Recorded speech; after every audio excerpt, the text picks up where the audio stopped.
Good morning and welcome to the Talk of the Town. My guest this morning is policy analyst Dr. Sujata Gamage. Good morning, Dr. Gamage. Good morning. Why must a country's citizens care about the budget and understand its implications and impacts? Actually, I think in some ways, I think we care too much about the budget or care about it in the wrong way. We are looking for goodies from the budget when actually the budget is really a very serious document about how the government should get its revenue and how it spends. So the government is all governments in a way respond to that. They have what's called, they have the cake, which is really the money going into all the government institutions, which is 95% of the budget. But 5% of the budget, you allocate for various goodies, and that's what the media catches on, people catch on. So why is there so much buzz surrounding the budget each year? Shouldn't this be just another regular task of the government? Absolutely. It's historical. It used to be that budgets was when you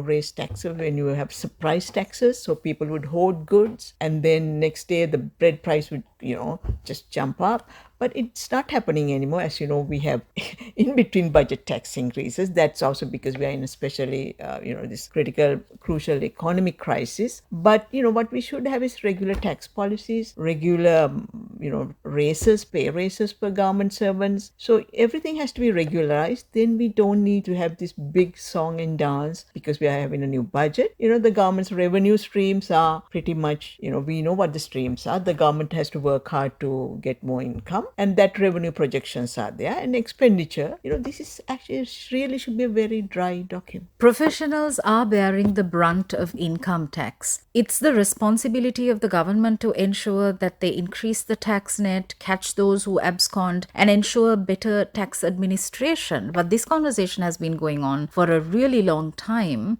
without much being done. But actually, thanks to the economic crisis and thanks to the prodding from IMF, we have to increase tax revenue. So the government can't go and, just beat up on, because professionals are the easiest to track. Others they can't go after the professionals anymore. You have to widen the tax net. I think circumstances are such that the government has to widen the tax net.